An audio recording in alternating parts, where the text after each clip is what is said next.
And so here we are. It's this week's exciting reading adventures. I couldn't find a DVD or Blu-ray to match what I'm going to be talking about this week, but I did want to show off this here. This is a the menu of the brand new Super Friends complete collection. I just got this from Amazon the other day. I ordered this for myself. They lowered the price on it. It was like $100. It's $110 set retail, and I got it for like $89.99. And look at that beauty! It's the entire series collection of like all 7 series, all in one giant box full of DVDs. I mean Blu-rays, and the packaging is not that great, but I'm going to show you there's the discs inside. Pretty trippy.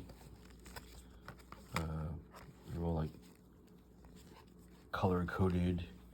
You know, you get Challenge of the Super Friends, regular series. The lost episodes are in here, and you got the 2 series of the Legendary Superpower Show, and that last disc is the Super Team Galactic Guardians one. I'm gonna have a blast watching these on Saturday evenings. So anyway, that's one thing I wanted to show you. So let's go check out the books. This will probably be a short one because I didn't have a lot of notes to look up on these books. So I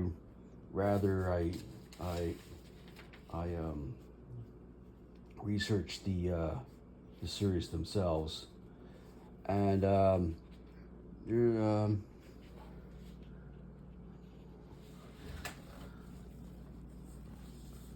they're rather interesting ones here. You can see the first one is this is the Peter Cannon Thunderbolt, and there's quite a story behind this series. I was not aware of these things here, but you might recognize the character. There was a DC comic series published about him. He was also part of the Crisis on Infinite Earths maxi series in the 80s. When DC bought out all the Charlton characters, they had a fire sale on all the superpowered characters there, and DC just scoffed them up. But anyway, this is Peter Cannon Thunderbolt. It was released on January 10th, 1966, just a couple of days before the Batman TV series debuted on ABC. And I was only 2 years old. So he was created by Peter Morrissey, and he got in with Don Heck to do the artwork. Don Heck from various Iron Man artists. And Peter Morrissey, he only moonlighted as a comic book writer on the side. He was actually a member of the NYPD, and he eventually left the title. He eventually had to quit writing the title because his duties as a police officer became overwhelming. And his nom de guerre was he went by Pam. You can see the I don't know. His middle initial was A, so Pam, Peter, A, Peter for P, and A, and M for Morrissey, and it's Peter. Page here, Thunderbolt here. Peter Cannon was very reminiscent of the Green Llama in terms of the who he's his origin closely resembled that of the Green Llama, who was a superhero back in the 40s who embraced Eastern mysticism. In fact, the villain, the hooded one, calls himself, is sort of reminiscent of the Green Llama. Um, and what another interesting in the costume design is that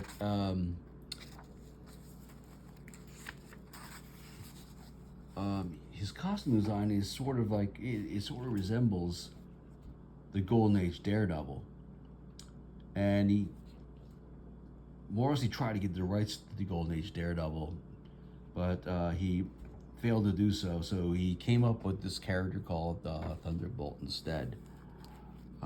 There's other characters that that DC bought: Sergeant Steel, Captain Atom, Son of Vulcan. Yeah, they were all in the Crisis the Infinite Earths miniseries. So another Thunderbolt was bought out by DC when Charlton had a fire sale on all their costume heroes, including Steve Ditko's Captain Atom, Mr. A, aka The Question, Ditko's version, the Blue Beetle, and Son of Vulcan. Dynamite somehow got a hold of the property. I don't know, maybe they or DC leased them, lended the character to them, but they got hold of the property and they did a few miniseries, and where they revealed him to be gay and then in love with his assistant that he brought back from the Himalayas named Taboo.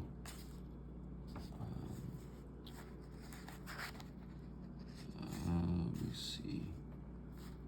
And his origin is somewhat similar to Iron Fist in a way that, his parents were world travelers, and they got killed on the Himalayas, and the monasteries or the monks over there, they raised him to be some superpower being. And so just going through this artwork here. Yeah, see that color coded pantsuit is sort of similar to what the Golden Age Daredevil was like. And there's Taboo there. I would say the race that was sort of taboo. So, eat it, you woke. You purveyors of wokeness. Wokeness was things were going on back in the day. There's also elements that sort of remind me of the Thunder Agents, but it was an interesting read. There's also a little World War II era backstory. So the reason why I'm wearing gloves is for this next book. This is a very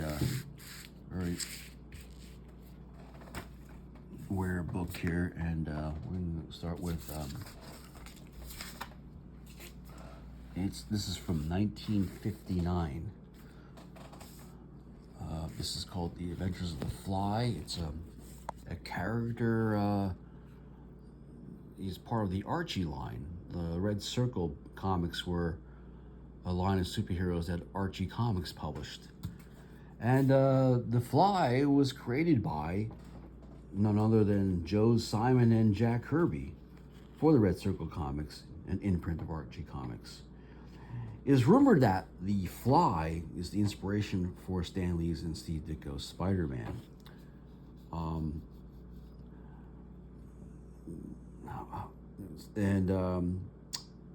Fortunately, on reason I couldn't find out the reason why, but the Simon and Kirby only stayed on for the first 4 issues, and then when whoever took over, the people who took over, the title lasted to only issue 30.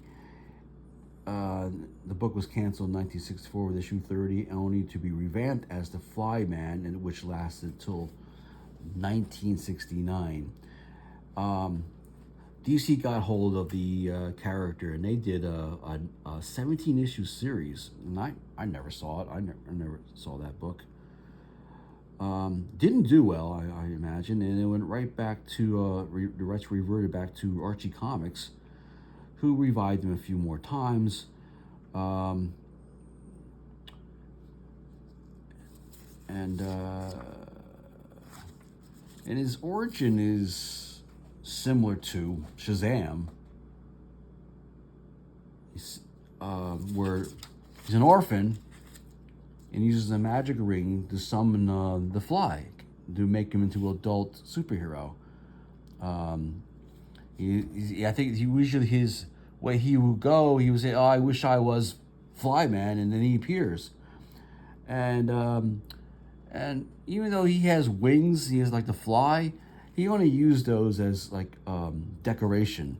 He actually got by swinging around town on ropes and and lariats and stuff like that.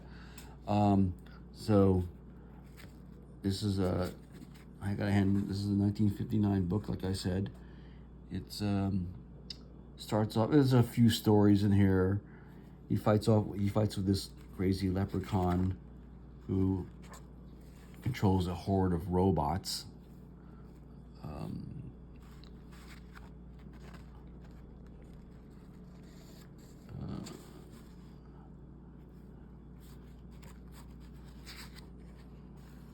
And the stories were usually like 8 pages long. I think there are like 3 or 4 of them they can cram into this one book.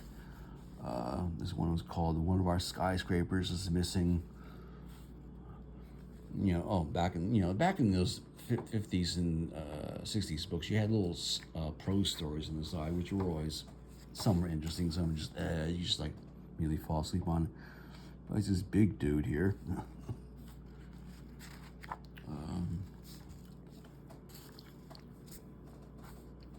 The ads were crazy. Even back to '59, and look, exploding army hand grenade. Yeah. Mom, can I order a couple of these? To show off to my friends on the block. I sure wish I had those back in when I was living in East Hanover, New Jersey. When I used to get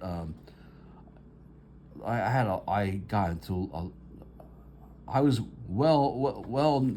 well known for having the best toys on the block, because my grandfather was a very rich dude, and he would buy me the latest toy, and then kids would come around, and they come to my house and they try to steal my toy. And they beat me up and stuff like that.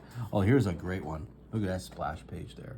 That's nice. I mean, splash pages double spread splash pages before they were even big in Marvel Comics. This is what guy. He's a jolted magician here who got thrown out of his own show, and he gets revenge by hooking up with a band of ruffians, and puts up a billboard that can hypnotize all these wealthy bankers and stuff. And they go in, and while he's hypnotizing, the gang goes in and steals his money and stuff. And Fly goes into action here. Another prose story called Wolfpack. Oh, that was a good one. I like that. Reading that one. You can learn how to do judo with the Shield's cohort, Bobby Bell. A little step by step on how to take out your opponent. I'm sure it wouldn't work today against these gangbangers, but back in the '60s, you had to give it the old college try. Another crazy dude, a guy, a master of junk, goes up against the Fly, and it's a good piece of history here. Stuff I didn't even know about. Brad Sloan sold me on this book, So you gotta have one of these in your collection, you know. And so I took his word for it, and I bought it for a good $185. So there you go. That's 1959. Okay, so finishing off on Christmas night, I read this Fantastic Voyage Gold Key book. Gold Key was the go-to company to do film adaptations and stuff. Fantastic Voyage here. It's cover to cover, no ads, and it's work done by Wally Wood. But the thing about the Gold Key style, there's something about their faded printing. They weren't as colorful as all the other books. They had a style. They had a certain style about how to do things. Each panel flows into the next. It's rather a faithful adaptation of the movie. When I was doing a little reading on this issue, and they took like liberties with putting in alternate scenes that weren't seen in the movie, or they were done differently than the movie.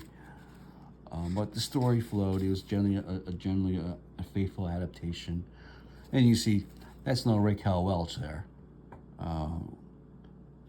and who was the actor? Stephen Ryan was the lead actor in this movie. I'm not sure, but the utilization process is there. And the Gold Key also did a series on the animated show that came out in the late 60s. They were over that. They did I think like 7 issues of that book. For the duration of how long the series was on television, the series was on animated they only did 1 season, but I'm sure they spread it out, those episodes across a couple of years, and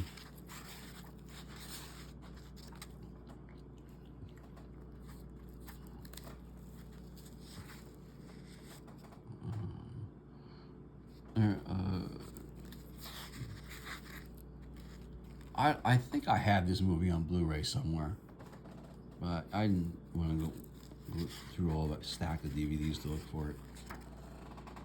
So there it is. It's covered, like I said, it's cover to cover. No ads. You got a few photos from the movie, and even the back cover isn't even an ad. That was interesting. It's interesting that the Wally Wood's art's always appreciated.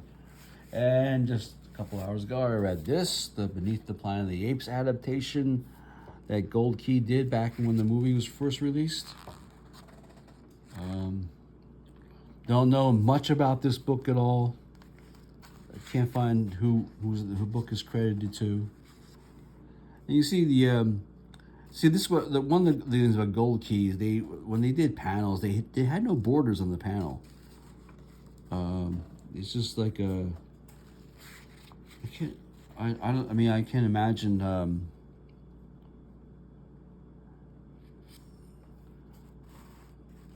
When you're working on one of these books and you're told you can't draw borders on the panels, but and these characters look nothing like old James Franciscus. Not even Taylor in here looks like Charlton Heston in this book either. But the apes look the same.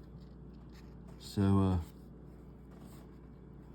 Zero and Cornelius look great, and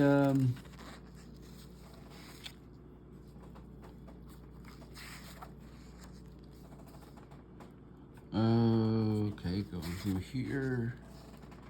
I'm trying to find where Taylor is here. Well, I'm going to show you he opens up with Taylor. When it opens up, picks up where the original movie left off. With Taylor and Nova overlooking the decapitated. Well, I mean not decapitated, but the blown up Statue of Liberty. Those guys look the same from the movie. I mean, I'm gonna go here.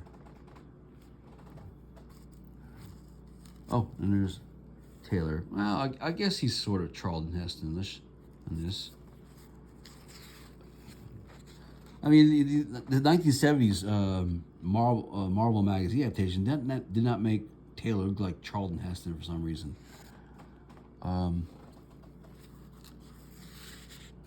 But yeah, it's straightforward. No, nothing new, nothing lost in there. It's 32 pages of sheer movie adaptation action there.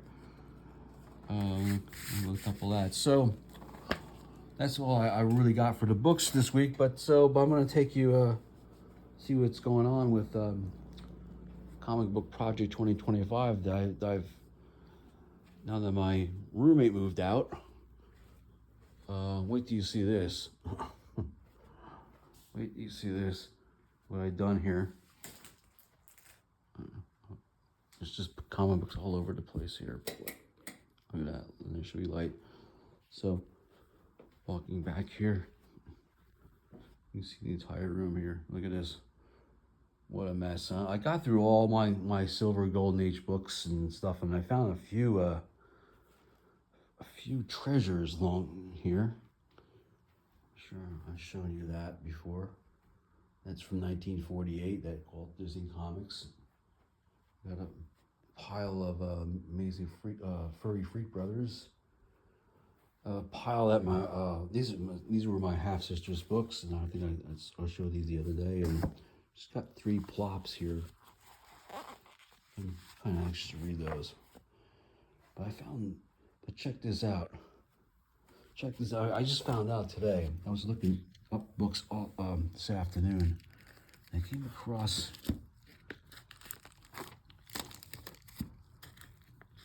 I mean, just blew me away. Detective Comics. Instructor.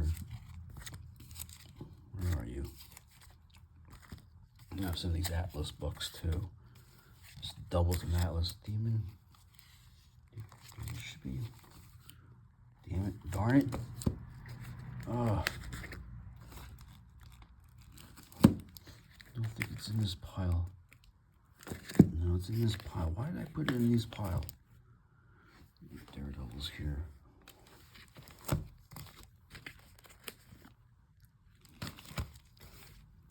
Daredevil's here. And here. And I put in here Bozo. Oh yeah, geez, man. Check this out. I had no idea. I've had this book for many years. And I found out that this one is worth $250, in mint. This one is worth $200. I mean, why the hell? And the first appearance, it's apparently the first appearance of the Wrecking Crew. And I thought the Wrecking Crew were around for a while, but apparently I was reading this is the very first appearance of them. The Wrecker, Thunder. I can't remember all their names. But they, I guess because they made an appearance on the She-Hulk TV show, that the value just skyrocketed. And these are not in the right place, so I want to put these in the right place.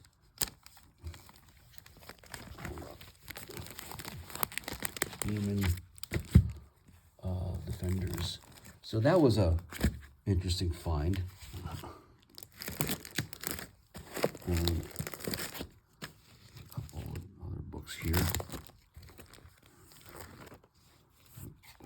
Another thing I wanted to talk about was this book here. This Doc Savage. This is Gold Key did this. This was a one-shot Doc Savage book. And This is supposed to be an adaptation of a movie that was never made, starring Chuck Connors. Never got off the ground. And incidentally, it's they were going to do a movie of the paperback novel, The Thousand-Headed Man. You can see the image is cropped from the paperback book cover done by James Bama. You can see there. And I have to reread this one. Incidentally, last night I watched an episode of the Rat Patrol, and an actress named Kamala Devi is on there. And I found that I did a little background check on her, and I found out she was the wife of Chuck Connors. So I thought that was an interesting bit of trivia there. But anyway, that's all I got for this week. Next week I'm going to do a Black Lightning themed overview of the first couple issues of Black Lightning that came out in the mid-70s. So anyway, I hope you all had a great holiday season. I'm here stuck at my house until January 7th, when I have to go back into the office. I'm gonna finally have I'm finally gonna have the first issue of this miniseries I've been trying to get my hands on, called Tuskers. I have the 2 and 3, the 2 second and third issue, but I'm getting the first issue when I get back in the office, because it happens to be written by one of my coworkers at work. So he said, I finally got a copy of issue 1. The company didn't even send him comps until, and the book's like over a year old, and the company that published it never sent him comps until like last week or something. And so anyway, check you later. Bye.